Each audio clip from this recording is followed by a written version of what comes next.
The Center for Educational Media and the College of Education at Middle Tennessee State University are proud to offer professional development to K-12 educators in Tennessee through our online video library.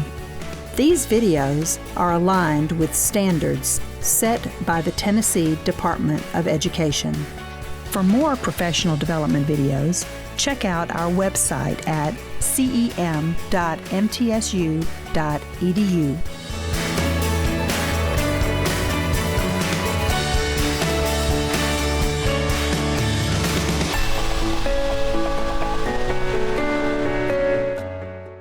We are so happy to welcome Emily Fain Lynch today.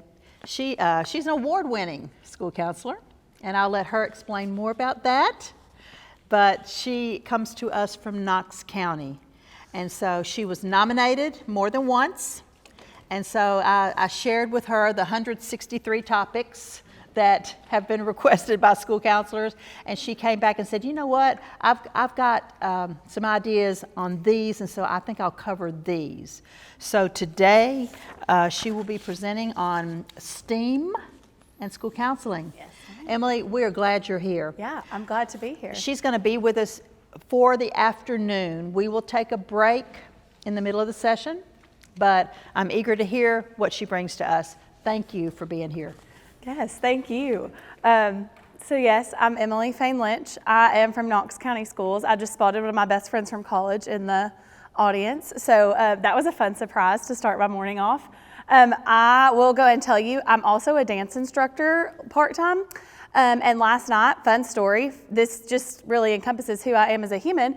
One of my kids was really not trying very hard, and I told her that if my toe touch was higher than hers, that was really embarrassing. So I did a toe touch last night. So if you see me like bend over multiple times today, it was not a good choice on my part. My toe touch was better. I'm sure you're curious. It was better. She fixed it after the elderly woman got herself in the air. But I have enjoyed my heated seat on the drive over. So if you see me buckle over, I'm not going down, guys. I'm just old. I'm just getting older by the day. So this is me. My name is Emily Fain Lynch. I have been a school counselor I'm going into year 9, which seems absolutely impossible. I don't think I'm that old until I do a toe touch. I was the Tennessee School Counselor of the Year in 2023. And a big platform that I did my application for Tennessee School Counselor of the Year on was STEM integration, which is what I'm going to talk about today. I'm very passionate about STEM integration. I'm going to go over a lot about what is STEM, what that looks like in my school, what that might look like in your school, how you can use it in various ways today. So I'm not going to go into that yet. This is my crew, my husband Eric, my daughter Everly, my son Ellis. We are all E-names, even the dogs, Eeyore and Elsa. We love Disney World, so it's our Disney World picture. My daughter is also a dancer, so she's at the studio with me all the time. My son plays baseball and wrestles and is the epitome of an ADHD nugget. Your kid in class that cannot sit still is him. The apple does not fall far from the tree. I sent a TikTok to one of my friends yesterday as I was preparing to do this presentation, and it was someone asked you for your full and undivided attention, and I was like, baby, I don't even have my own full undivided attention. There's 47 tabs up here. So I'm going to try to keep myself on track, but there's a large possibility that I might go off on a tangent because, again, apple tree, we ADHD babies together. Hilarious that we mentioned Sevier County as our first thing. I'm a Sevier County girl for my Sevier County people in the room. Graduated from Seymour High School. And then I went on to Maryville College where I got my undergraduate in psychology with a counseling focus. I started out in business because I didn't know what I wanted to do. And eventually ended up in some psych classes, found that to be very interesting. That's how I ended up with school counseling. My master's is from Johnson University, also in Sevier County. And then I did my internship and practicum in Sevier County schools. And then I have been in Knox County schools ever since then. So I've lived a lot of lives in the past 9 years. I'm definitely not the school counselor that started out 9 years ago. I had a meeting with my intern the other day that said, you know, year 9 me is very different than year 1 me. done a lot of growing, a lot of learning, a lot of appreciating over those years. So I'm so excited to share some projects that I have done. And some of these projects were year 2 and 3 school counselor, and some of these projects were this past year. So no matter where you're at in your journey as a school counselor, I tried to give some good examples from different spaces and places of my own time so that it feels tangible for whoever is in the room. I am at Green Magnet Academy. It is in downtown Knoxville. If you are ever in downtown Knoxville, you know where the Tennessee Theater is, Gay Street, all that right there. My school is 2 roads back from there. Gay Street is not in our zone, and I have large feelings about that because we just took a little crown and drew it around government housing and said, this is your school zone. But we are right in downtown Knoxville. We're a Title I school. Most of my students do live in government housing. We serve about 360 students from kindergarten to 5th grade, a lot of immigrant students. I have a lot of students who are here from Africa. That is such an enriching experience. Absolutely adore that about my school. It's something that makes it very special, very multicultural, has taught me a lot being in that space. So that is who I serve. I share that because a lot of times when we talk about Title I schools, people think can't do it, aren't as privileged, all these things. One of the things that I love about STEM is its accessibility for all. You can get STEM supplies very cheap. I save my toilet paper rolls. I save cardboard boxes from my Amazon orders. I do a lot of things to get supplies for this. So I share this information so that you know, no matter where your setting is, STEM is accessible for all students. This is not something that you need tons of money, tons of supplies, tons of donors, all of those things to get the supplies to do. This is something that is very, very attainable, very hands-on. I love to use STEM with my English language learners because they don't have to write a lot of times. Like, it gives them the opportunity to do hands-on things.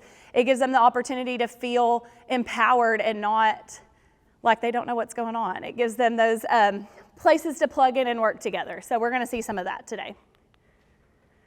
So what is STEM? Anybody, I'm familiar with STEM. I could talk about STEM all day long. Oh, good. You get to hear me talk today. How many of you all are I'm moderately familiar with STEM? Like, I'm aware of it. I know the acronym. Okay. So the acronym stands for Science, Technology, Engineering, Art, and Math. I don't know if I mentioned, we are a STEM designated. I didn't put the year because squirrel. We are a STEM designated school at Green Magnet, which is how I got pulled into it. So through the Tennessee Department of Education, I believe it's every 5 years that you can get designated. As a school building, you have to turn in a portfolio of evidence. People come in and interview your teachers. They sit on panels. They look at the things that your school is doing to designate you as a STEM school. So you can't just say, everybody can do STEM, but to be STEM designated, there's a lot of work that goes into it. I'm very fortunate that I got placed at a STEM designated school.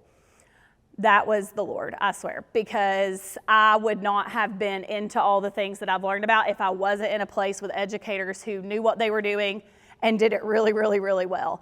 So I had a lot of great examples to help me learn about STEM and learn about how to use those pieces. We're coming up on our next year of redesignation. I've gotten to do some stuff with TSIN, which is the Tennessee Science and Innovation Network, if you're familiar with them. They do some work with some counselors and some counselor collaborative things as well.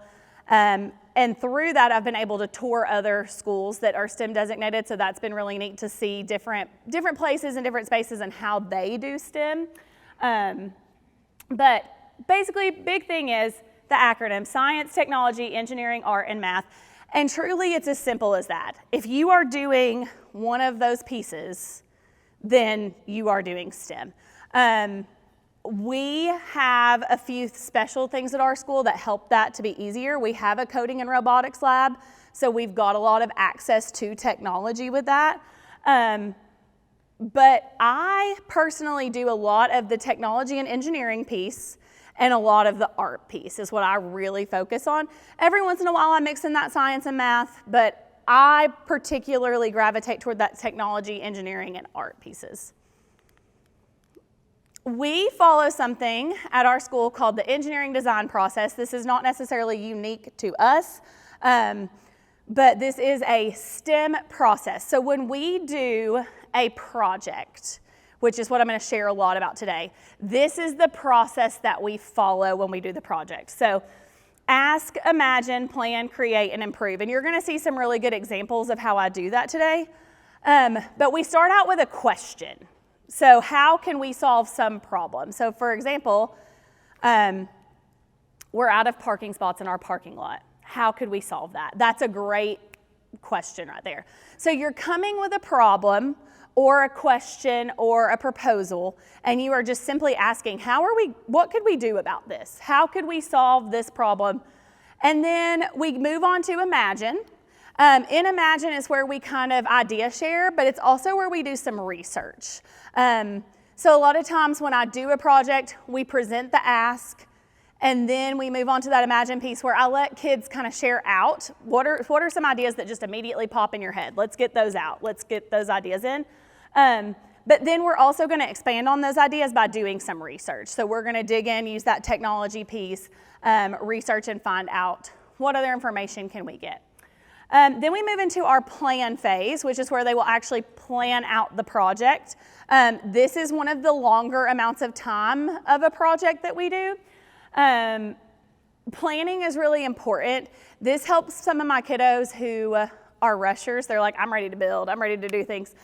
So when we have this forced plan time, it makes them pause, really think about what are the logistics that I'm working with.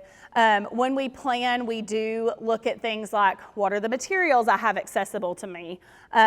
What does my time look like? We look at all those logistical pieces to kind of help work through that. Create is the build piece. This is every kid's favorite part and my favorite part. It's honestly the easiest part on me, because once we get to build, I like projects to be kids' projects, not my projects, and so I walk away, and they got to figure it out.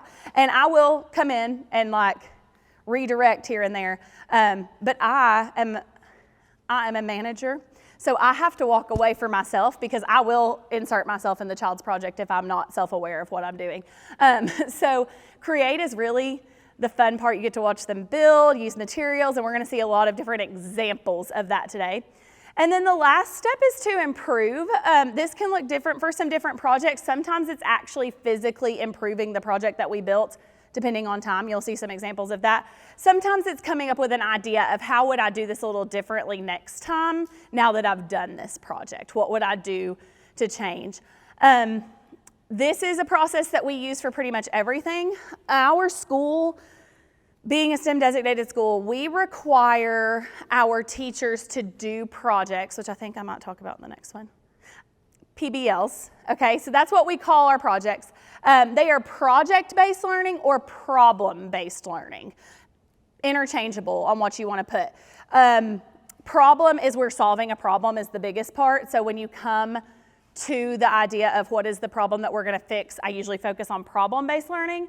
When we're more so making something, building a project, I focus more on the project part, but they're pretty interchangeable. For my building, our teachers are required to do 2 PBLs in the fall and 2 PBLs in the spring for each classroom, each grade level. We do things called a STEAM fling, which is like our carnival, our parent night, our fun night, but we call them STEAM flings, and we show off their projects. We have big displays with the projects. And so how I even really got plugged into this was, it was kind of the expectation of the school that everyone participate in a project-based learning, and I did not know what I was gonna do. So I did a lot of watching and learning, and co-working with grade levels to kind of figure this out. So from my first project-based learning to my most recent, it has definitely expanded in what I have done and how much I've dived in and all of those pieces. But for me at my school, it is very easy to do this because it is the expectation.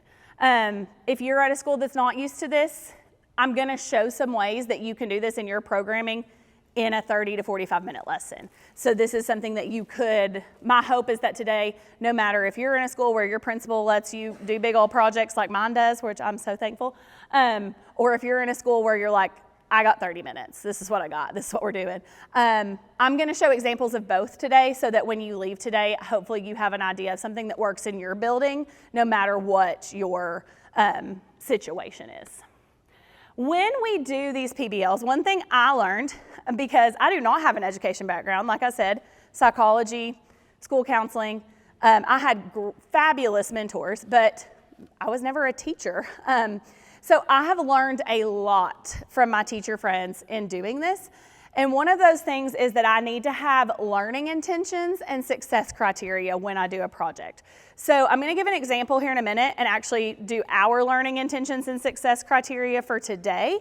But learning intentions is as simple as that. What is our goal for learning today? What is our goal? What's the end point? When we get done with this lesson and I look back, I can check mark that we did that thing.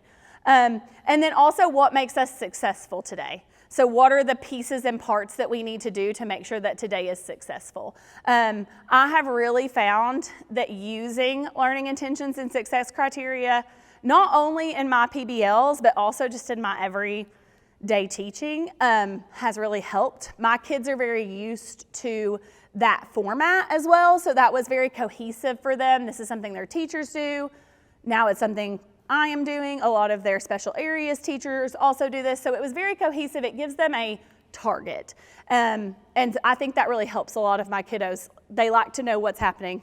They don't like to have broad ideas. They like to have a schedule, and so that's been very helpful to me. So here's our example today for our learning intention. Today we are learning how STEAM and school counseling can be connected to create meaningful learning for students. And so one thing I like to do when we're doing a very big project is break that down for the kids. And so usually we use Smartboard, so I'm up there like circling and underlining and doing all these things. So a lot of times I will go through and underline or circle keywords. So for example today, we are learning, a lot of times I look at that and say, okay, are we doing something together or are we doing something individually? So that kind of starts us out. Sometimes I do projects that are individual. If we say today I am learning, we're going to be doing something that's an individual project. Today we are learning, we're doing a group project. Some of my kids have to prepare their souls for group projects, okay? They have to really, they need a minute to know that they're going to have to work with people. And as soon as I pop this up, if they see we, I see hands go up that say, I want to be with so-and-so, I want to be with this person, I don't want to be with that person, because they know if there's a we on the board, we're working as a group, which as school counselors is beautiful. A big piece of our Tennessee State Standards talks about group work and working together and teamwork and all of those pieces. And so that is something that you absolutely hit 1,000 times over. And I love that it gives us a practical application of that. It doesn't feel forced when we do that. Sometimes when I've done lessons before and I'm doing group activities, I'm like pulling teeth, like, you have to actually speak to each other. You can't just look at each other. One person can't do this by themselves. And so one thing with PBLs is there's no room for people to not participate. Everyone has to participate. So it's a great experience. So today we are learning how STEAM, which we went over, what was it? Science, technology, engineering, arts, and math. Good. And school counseling. So we're going to talk today not just about classroom lessons, but school-wide programming. What is in your programming? How could you use STEAM and school counseling? Be connected to create meaningful learning for students. So when we say meaningful learning, what do you all think of when you hear that statement, meaningful learning?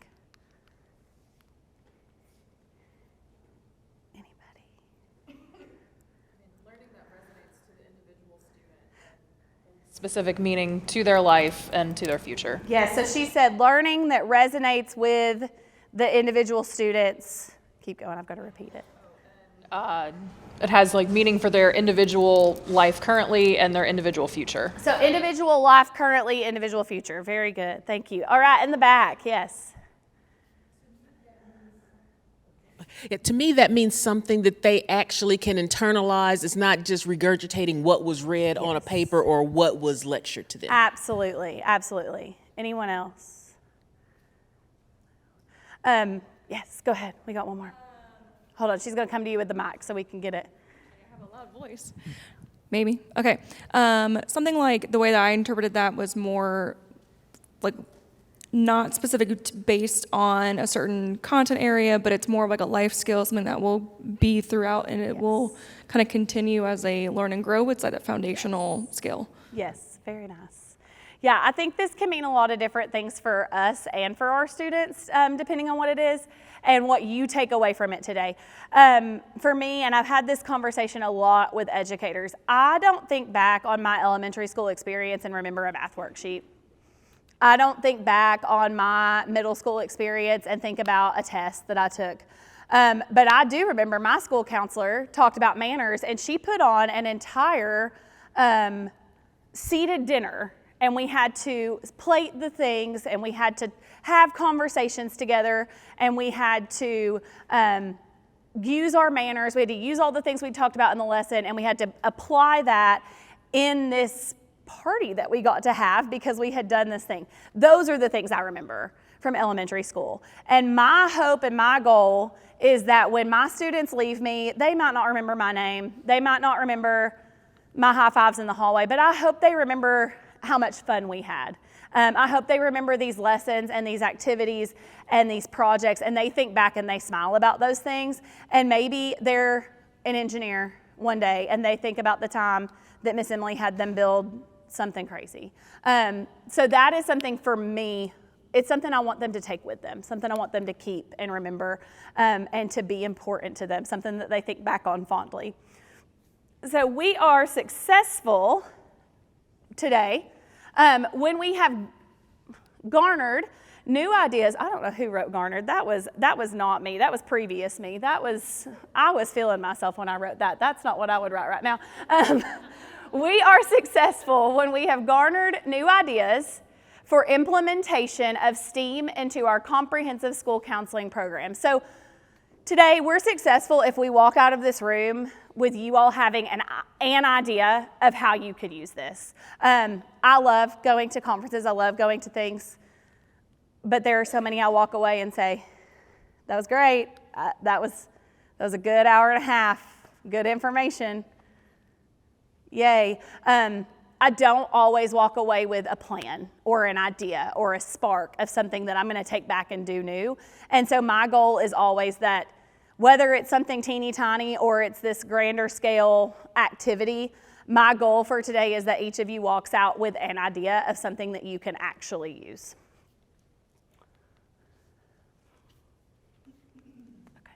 So one thing that is unique to my school, as I talk about this today, like I've previously mentioned, I'm going to give examples for everybody, but I would be remiss to not talk about the privilege that I have at my school as far as being able to do this. I have had a principal for the last 9 years. She's moving schools this year, and I am distraught. But I've had a principal for the last 9 years who has backed my school counseling programming. She doesn't ask questions. She trusts me. I know that that's not the situation for everybody. I'm very privileged in that fact. My new principal is a former school counselor. The Lord is smiling down on me. I was distraught when I found out that my current principal was leaving, because I was like, your principal can make or break your programming. That they make or break your programming, and I was like, who am I going to get? I sat on pins and needles for a week and held my breath, and they announced him. And I was like, thank goodness. He has been an administrator at the high school that my kids feed into, so he knows our families, which is really important at a community school, but also was a school counselor, which is really important for me. So I was like, yay for my kids and for me. So I have that I need to mention. I'm given a lot of freedom in what I do. So when I talk about some of these projects, I do not have a micromanager principal, and I know that that's not the case for everybody. We also are a school that is set up for STEAM. So that also is easier on me. It makes my life easier to do these projects. One of those things is called a design lab. So for our school, it's about once every 6 weeks. Our students and their classroom teacher go to the design lab for a full day. So they don't have math, they don't have reading, they don't have any of those things. They do leave for their intervention time, they do leave for lunch, recess, encore, all that stuff. But they are in the classroom during their instructional time for the full day. And the teacher goes with them. The design lab teacher is who is doing the instruction, but the expectation of the classroom teacher is to be hands-on and to come in and help make connections. Our design lab teacher works with the teachers to plan these lessons. So a lot of times the lessons have to do with standards in science for them, or standards in math, or standards that connect back to their reading. So it is very well designed, the design lab, to be cohesive with what they're learning. But I learned a lot from our previous design lab teacher. She was gracious enough to invite me in to co-teach with her some. So some of the ideas that I have and I garnered and the way that I structure my PBLs is based off of how she did things. So I got to follow her instruction very well by collaborating with her. So that is something that is unique to my school. Very neat thing. My favorite thing about STEAM is both creativity and accessibility. I mentioned this in the beginning when I talked about my school demographics. STEAM is great for kids who struggle academically. I think about my own kiddo. My kids are at my school. I bring my kids to my school with me, so I have that unique perspective of mom and school counselor in the building. My kids are totally different kids. Everly, top of the class. She could run the classroom. In fact, her teacher has said, if I have to go to the bathroom, Everly's in charge. She's the one. And man, she gonna take that serious. She is ready to go. Ellis might not know where he is right now. He is floating up in the sky. He is just finished 3rd grade, and man, that TCAP score hit us hard. That wasn't fun. I was sitting in those parent seats. He loved his time at summer learning camp this summer.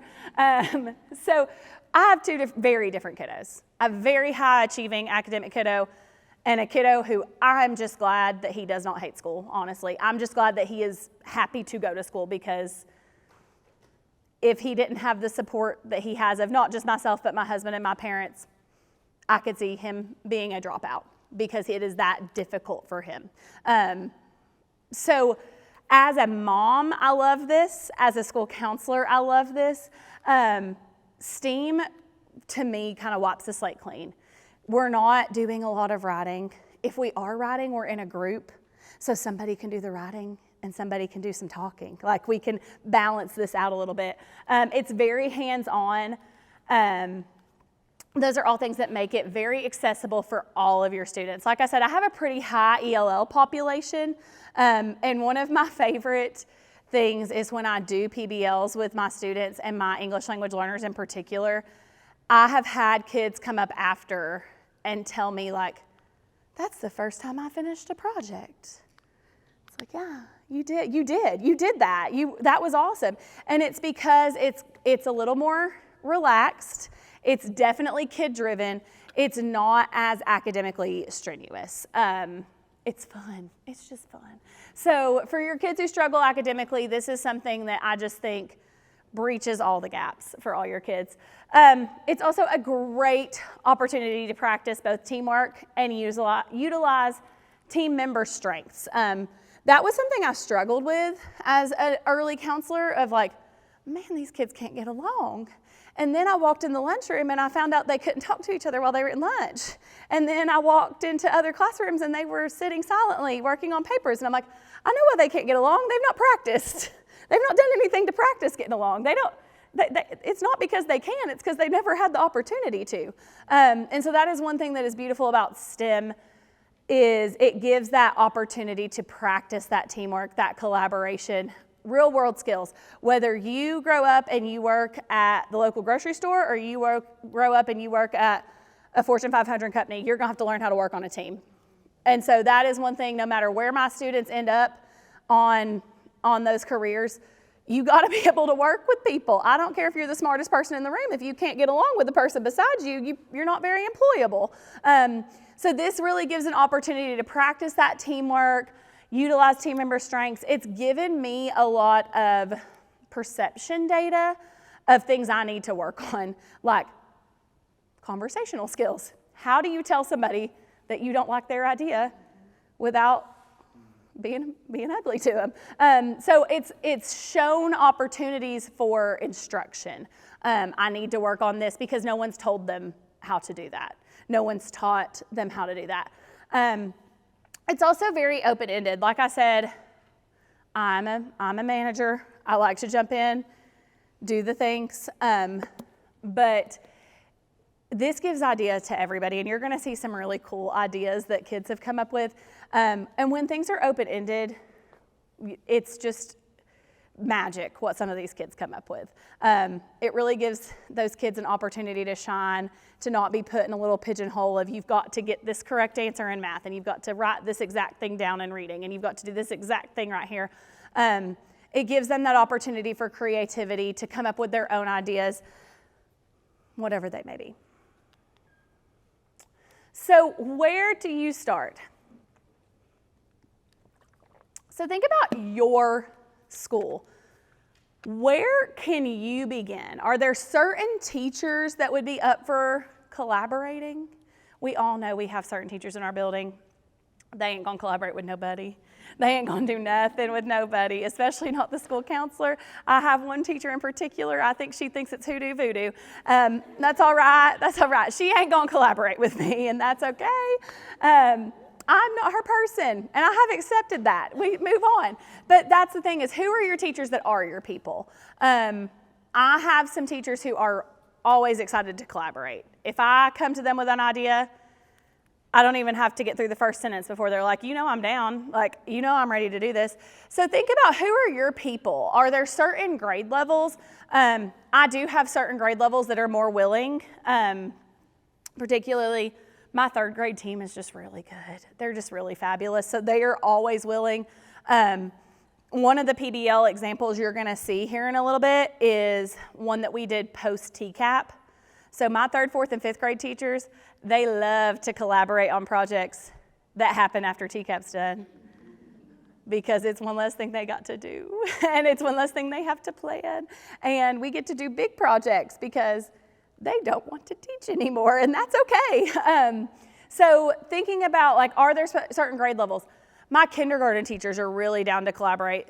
How many of y'all have had just, like, feral kindergartners? I don't know how many of y'all are, like, it has been the joke of the county of, like, it can't get worse next year, right? It does. So our kindergarten teachers are always down for an extra person to be in the room. It doesn't matter who it is.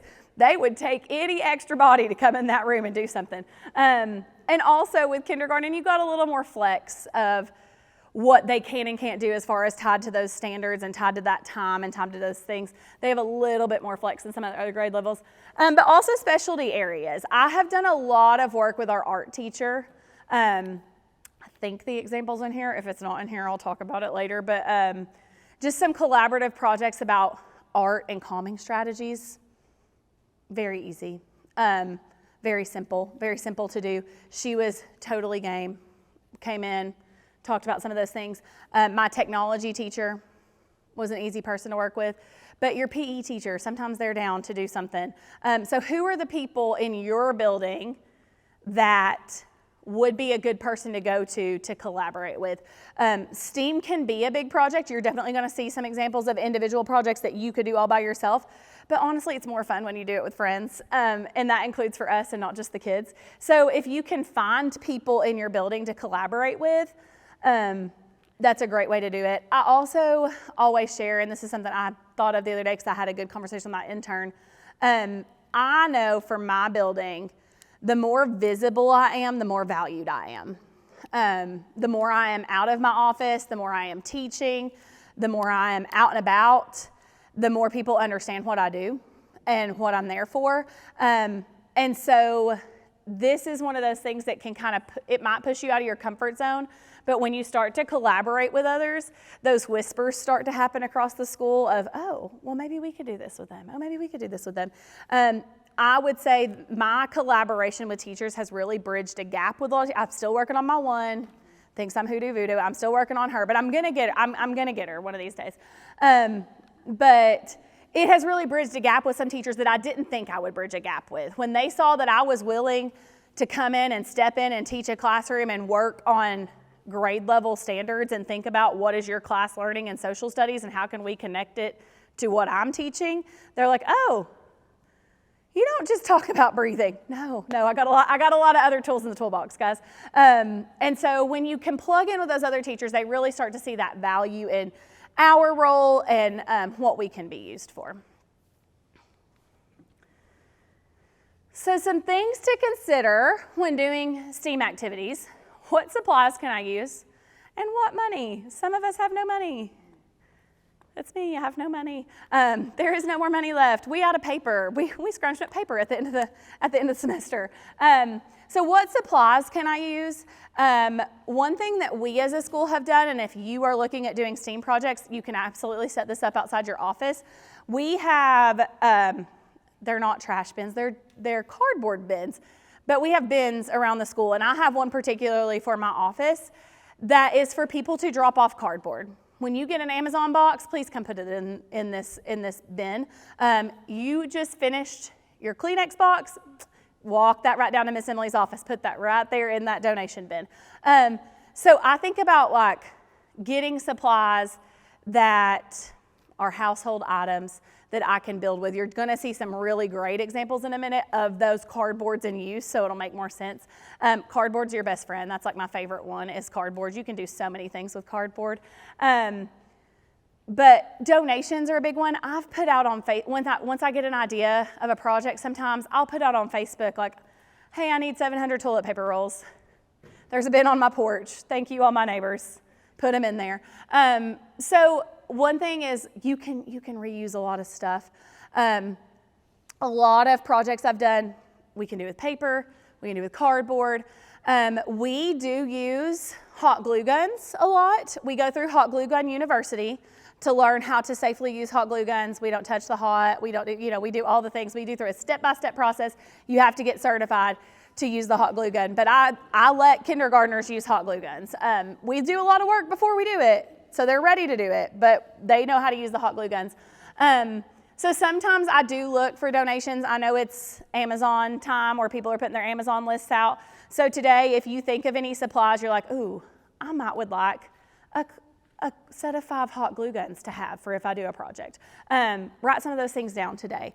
See if you can put those on your Amazon list, or if you've got extra money. I know each of us at our district gets a couple $100s every year. A lot of times I do spend them on things that are STEM supplies. Cardboard, I bought cardboard scissors one time. That was a really great purchase because them kid scissors don't cut it on the cardboard. So that's a big thing. When you're planning a project, what are the supplies you're gonna need? How am I gonna get those supplies? What is your time frame? So I'm giving examples today, but there are times I have done PBLs in a 30-minute lesson where I've come into the classroom. The way I'm structured, I push in during science and social studies time about 1 to 2 times a month, depending on the month and how many days out we are. But I push into the classroom for their science and social studies time. Some of the examples you're gonna see are those regular classes. They are regular lessons where I was like, I don't want to color at the end of this lesson. Let's do the lesson and let's do a project that connects back to the lesson. So how much time do you have? So I've done that. I've done series of lessons where we start with a lesson and then the next lesson we do ask, imagine, plan, and then the next lesson we do create and improve. So I've taken it and just spread it out over a few 30-minute lessons or 45-minute lessons. I also have been able to mimic the design lab and come into classrooms for full days. A lot of times after TCAP, that really works out best. My principal, again, is very chill. My 3rd, 4th, and 5th grade team is very accepting of people to come in and help them teach after TCAP. So I have had that opportunity to teach the full day. Sometimes I've done longer lessons where I've worked with the teacher and we've said, okay, this connects to your all's reading from this past 9 weeks. So we're going to take the full reading block to do this. So think about, what time do you have to plan these and to do these and to implement this? How are you going to display these things? Kids love to see their work. They love to see it. I saw a kid one time find one of their old, not mine, a different teacher, had taken a display that was like 6, 7, 8 months old. Okay, teacher was not thinking anything of it. Threw it away because it was time to put a new display up. Not the move. The kid was so upset. They were not having it with that display being thrown away. Kids love to see their work. They love to see what they worked hard on. So think about, how are you going to show off this work? Maybe you have a bulletin board. Maybe you talk with your admin or your school about where you can put some of these things. So that is one thing to consider. And then the big one that I have grown a lot on doing, this was not first time Emily PBL, did not do good at this, okay? So don't feel like you've got to be an expert on this the first time out. I have definitely grown and evolved and changed how I do this, but what cross-curricular connections can you make? And so that goes back to finding your people. Like, I have to sit down with 3rd grade and say, tell me like I'm 2 what you're learning in social studies so that we can make a connection. And sometimes it's like pushing into classrooms. I'm privileged that I am a mom of kids in my building. I know what 1st and 3rd grade learned this year because I read the parent newsletter. So I knew exactly what was happening in those classrooms because their teachers were communicating it back. So I knew what they were working on in science. I knew what they were working on in reading. So it was really easy when I saw things on a parent newsletter and I had an idea to go and say, hey, I have an idea. We can make a connection with one of my standards and one of your standards, and we can put this together. That was really easy. Sometimes it's going to grade level meetings, putting yourself in those grade level meetings, listening to those things. How many of you all are forced to go to meetings that really don't pertain to you, right? Those are my opportunities where I find those little nuggets of like, that didn't pertain to me, but I can make it pertain to me. That sounds interesting. So finding those things that those classrooms and grade levels are learning about and working on, and figuring out how are you going to be able to connect back to those things. All right. What questions do we have? Because I have totally word vomited all of that on you. Absolutely brain dumped it. Particularly about maybe STEAM or project-based learning, because this has kind of been my like overview and gist of what is it, and then we're going to move into examples of what I have done to apply it. So is there anything as we set this base up before we head into those examples that you're like, you said this and I didn't really understand what that was? He's got the microphone for you. Yep. You're good. Excuse me. I liked how you were talking about collabing with other teachers. I mean, we have a STEM program and a teacher that does that, and we have a great relationship, so I'm interested to see. But have you partnered with any other teachers, like in what subjects? Because I'm interested if it's not like the tech or art, how that kind of works. I'm going to give like in-depth examples in a minute so you'll get to like really see it. But yes, I've collaborated with almost everybody in my building now. I kind of started with the design lab teacher. That's where I started. So our tech, that piece is where I began. And then it grew from there. So I've done the design lab teacher. I've done the technology teacher. I've done the art teacher.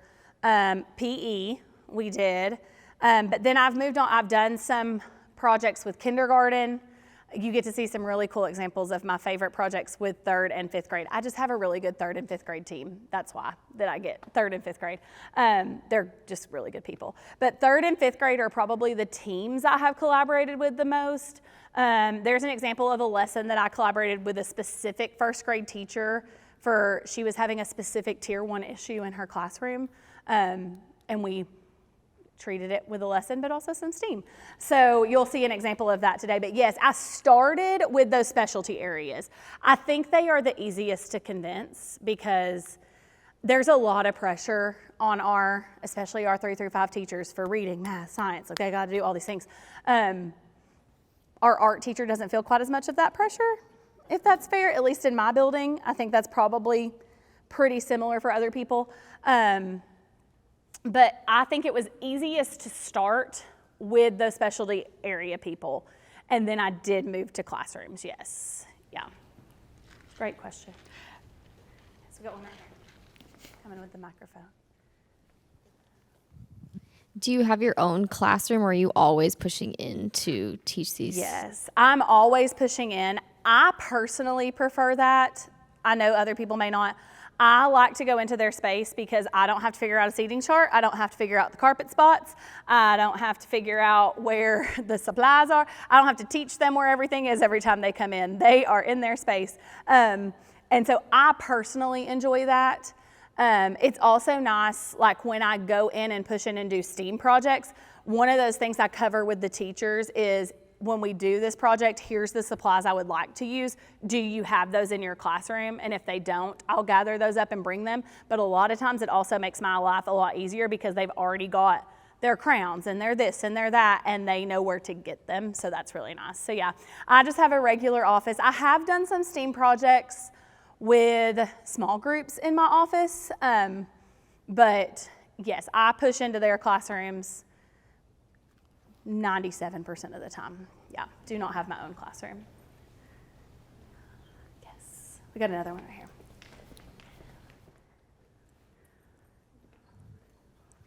Okay, coming from high school land, Yes. you said students will do 2 PBLs in the fall and 2 in the spring. Does that mean they just do 4 a year, or are they also doing another one and 2 more in art in the fall and 2 more in blah, blah in the spring? That is what their classroom teachers are required. So they will be doing that in their classrooms. That's a great question. With their classroom teachers. The classroom teachers are able to count. If I come in and collaborate on one of those, that is something that they can count for theirs as well. But yes, all of our specialty areas teachers also have to do a PBL in the fall and in the spring. So they're doing about 3 required. Now, some of our teachers go above and beyond and see the value in this, and they do it more often. I would say the grander scale ones, the ones that we're displaying and making a big deal of, those are about 4 to 6 times a year, but there's also some smaller ones that pop up, especially with some of our teachers who just really buy into this, and this is what they like to do. But required, bottom of the barrel, your teacher who's checking all the boxes, that group of kids is probably going to get about 6 a year. Yeah, great question. And I will say for high school, I am going to give a lot of elementary examples today, obviously, because I'm elementary. But I have an intern, or she's not an intern anymore. She was my very first intern who went on to be a high school counselor who has done some great projects with, in particular with ELA. So if I get time, I'm going to try to mention those, or at least make a connection of how you could. Absolutely, yes. Just a suggestion from an English standpoint, from high school and middle school. I taught every grade from 5th through 12th, and I was at a STEM school too. The easiest way you can bring like ELA into it is if you're brainstorming. That's something you do in ELA all the time. Also, if you have to map out your process, even small things like, okay, well, we've mapped it out, take it to your English class, and I want you to edit, right? So they can edit or they can do grammatical stuff. And then if you're in high school and they have to write a report on it, or if it's like a science project, again, just have them bring it into the ELA classroom, and they can sit there and edit, or they can say, hey, we're going to edit each other's and see why this may or may not work. So it's just an easy way to implement it when it's already part of the process. Thank you. That's great. Yeah. That's one. ELA, I think, for your upper grades is one of your easiest ones to plug into. One thing that I have done with ELA that my intern took and did with high school, we talked about like character points of view.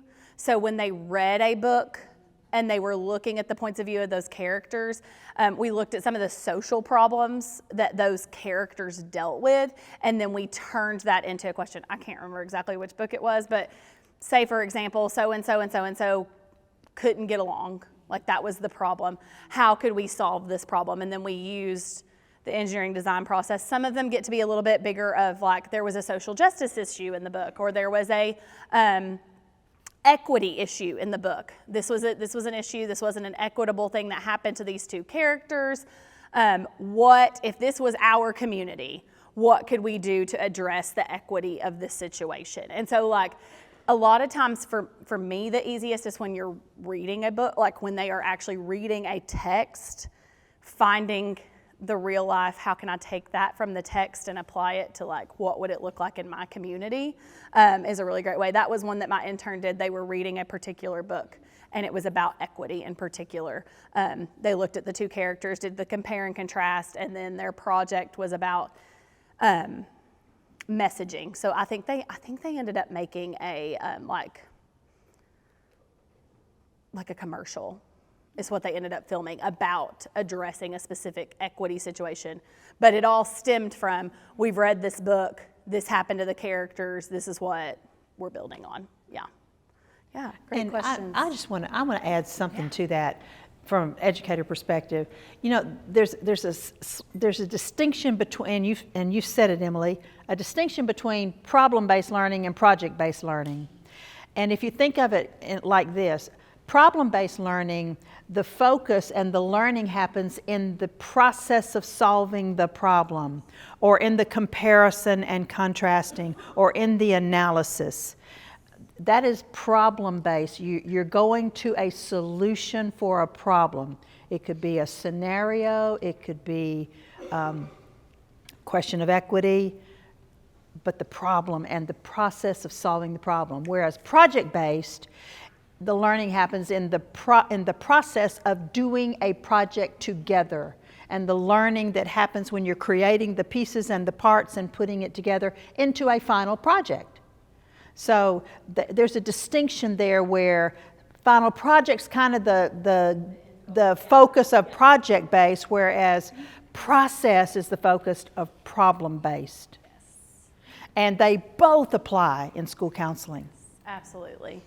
And sometimes, like I think of with my high school example just now, sometimes you can marry those two together. We looked at the equity, we solved that problem, but then we also made the project of a commercial to address that problem. So you can also pull, so sometimes I am focusing on how are we going to solve the problem, right? Sometimes that is my main focus. When I look at my learning intention and my success criteria, I'm successful when we found a solution to this problem, or I'm successful when we have completed this project. Sometimes it's both. So sometimes you are successful when we have solved the problem and created a project to address the problem. So I think that's important to look at when you're planning, and that's why your success criteria and learning intentions are really important, so that you can make sure you're very clear on what's the end goal, what's the intention, what are we trying to get to be successful at this project. Anybody else? Questions, comments, things? All right. So we have about 15 minutes until our next break. So I am going to start on our first example and give you just that first example of what I have done. And then I'm going to let you kind of digest that example a little bit before we come back and do the next part, and I'm going to get into some deeper ones. Also, I don't remember what order I put these in, so it's like Russian roulette. We're going to find out which project we're going to talk about each time when I click the button, so I'm excited. I know which projects are in here. I just don't remember which order they're going. This one was a really fun one. So I did this as my intro to the school counselor lesson a couple years ago. We really focused on growth mindset, and my generic learning intention was that today I'm learning that my school counselor is here to help me solve problems, is here to assist me in solving problems, was the generic idea of what the goal was. And so in this lesson, I was able to discuss, like, what is my role? Why am I here? What do I do at school? What am I here for? How can you access me? All your regular beginning of the year stuff and information. And then I read this book. If you're an elementary person, you've probably heard of this book, okay? Great book, but it talks about just like turning accidents or things that happen in your life into beautiful things, right? Things are not always going to go as planned. And as your school counselor, when you come see me, a lot of times you're coming to see me because something did not go as planned. That's 90% of the time is when you're coming to see me, is because something went wrong. Something went wrong, whether that's at home, with your friends, with your family, with your feelings. Something just does not feel like it's supposed to feel, and I need help in figuring that out. And we talk about how it's not my job to fix things. My magic wand is broken. I have to tell the adults that more than I tell the kids that. But my magic wand is broken. I do not have a magic wand to wave and fix problems.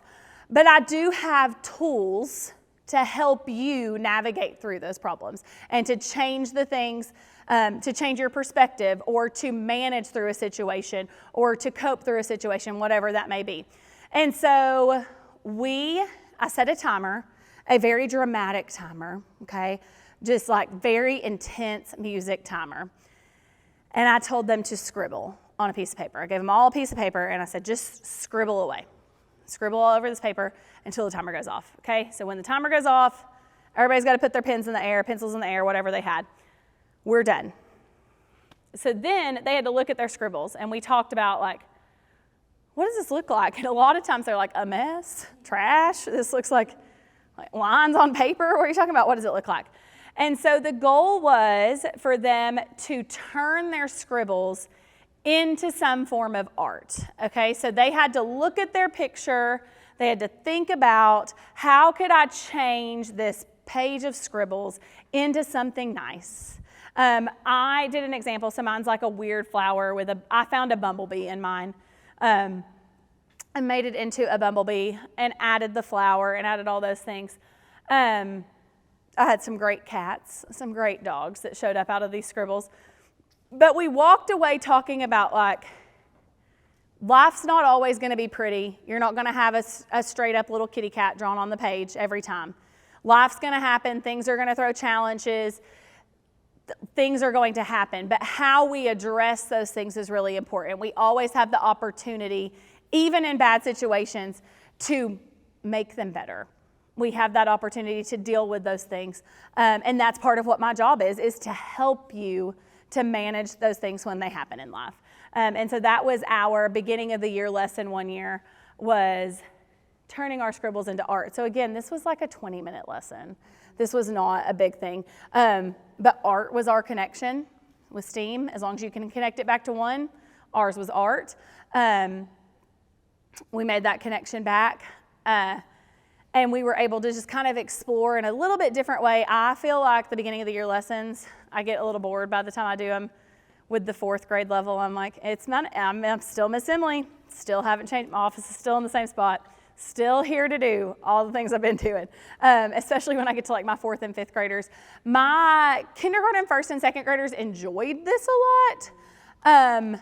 My 3rd, 4th, and 5th graders got it. They understood it a little bit more. They understood the deeper meaning of what we were talking about, and so that was really nice. I also did some other books with my K1 and 2 as well. But this project, all in all, took, like, reading the book, doing the scribbles, them turning it into artwork, probably took 15 minutes, all in all. 30 when you add in all my let me talk about what my job is part. So this was a very tangible lesson for somebody to do. That book is online. You can pull it up on YouTube. I happen to have a copy. My library had a copy. It was great. But accessible, you can get that book online. And I used paper and crayons. Everybody's got some paper and crayons. So it was a very accessible lesson. So where are we at on time? If this is a good time to break, we'll break right here. Pause point. Yep, we'll break right here. So when we come back, we're going to see a few more. I tried to structure this in classroom lessons, building to the larger projects. So this was probably one of my smallest projects to kind of start off with. And we'll build and grow on some bigger projects as we go. But this was just my first example. So thank you all for a great first half. Enjoy your break, and I will see you all in a few minutes.